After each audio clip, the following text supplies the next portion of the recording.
Hi, Reshma, nice to see you, running for public advocate. Make sure you come out and vote. For the first time in New York City history, South Asians may actually determine the outcome of a citywide election. Hey everyone, Jitin Hingorani here with an update on Reshma Saujani's campaign for public advocate and why she wants you to vote for her on September 10th. What is the public advocate? So it's first in line to the mayor. You sit on the city's planning commission. I want to make it the office that really helps fight against poverty. Okay. So for women, children, and immigrants. Okay. We're here with Reshma Saujani in the Flatiron District. She's running for New York Public Advocate, and we're just about a week away from the first election date. Reshma, how are you feeling right now? Oh, excited. It has been a long election cycle, and we're coming down to the finish line. And I think voters are now starting to pay attention. They're back from Labor Day. They're seeing our television ads. They're getting our mail pieces, and the reception has been fantastic.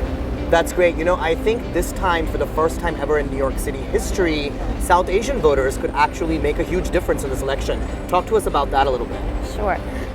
So it's going to be low voter turnout, and there are like 50,000 South Asian Americans that are habitual voters. They've voted a couple of times in the past election, and we've been mobilizing them. So we've been at the Gurdwaras, mobilizing the Punjabis. We've been at the Hindu temples, mobilizing the Indians. I spoke at the Gujarati Samaj, conference. We've been mobilizing people at the mosques, and people are so excited.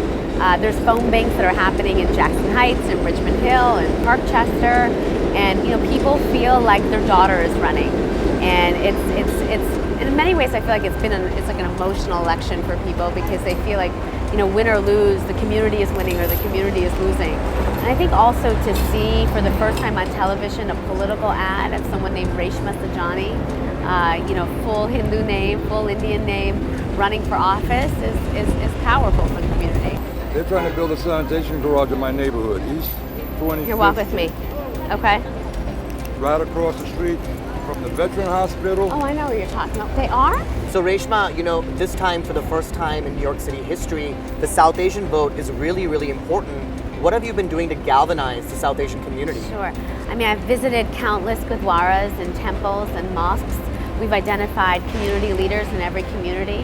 So the largest population of South Asians are in Queens and in the Bronx. So we have phone banks that are happening all across the city. We're probably calling about 8,000 voters, a day. So, we have Indian uncles and aunties that are phone banking, from the Gujarati Samaj. People feel like this is their election. It's not my election. It's the community's election. Can I interrupt you for a second? Reshma, nice to meet you. I'm running for public advocate. Oh, sweet. Yeah. Thanks. First in line to the mayor. I've been the deputy for Bill de Blasio, and I run a nonprofit that's teaching girls about computer technology called Girls Who Code. And for the first time, they're actually seeing a South Asian face on television running for political office. It's really a huge matter of pride for our community.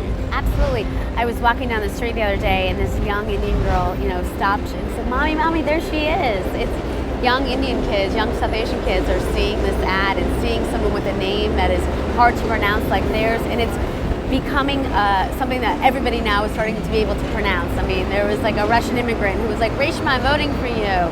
It's really amazing. That's great. Why is it typically, would you say, that it's harder to get the South Asians to come out and vote? Why is this community, this population, apathetic to a certain extent when it comes to being politically active?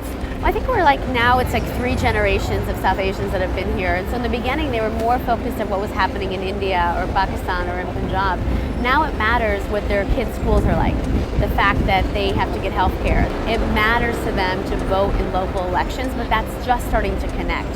I also feel like it's about identifying with the candidate. And that's why our race is so important because I'll win public advocate, and then you'll see South Asians running for city council and state senate and local offices as well as for congressional offices. People need to feel like somebody can actually win. Hi, Reshma, nice to see you. Running for public advocate. Because we're trying to get them before they go to college. If you don't take a computer science class, You're creating Girl Geeks. Exactly. Hi, Ajay Banga has been a huge supporter of mine. Through one of my first fundraisers, Cal Penn has been thrown like 3 different events. Tulsi Gabbard, who's our first elected Hindu in the Congress, has thrown an event for me and been a big supporter. We've had so much support from Rachel Roy, South Asian Americans, in every single industry that are coming out. September 10th. September 10th is really the key date here, and anyone in the city can vote. Anybody in the city can vote. It's a primary election. It's a local election. If you're not registered yet, you can't vote. But like I said, a lot of people registered to vote for Barack Obama. So we don't have a registration issue in the community. It's more about coming out to vote in municipal and local elections. The public advocate is second in line to the mayor, and if Reshma is elected, this will be the first time a South Asian has been elected to public office in New York City. For more information about her campaign, visit reshmafornewyork.com.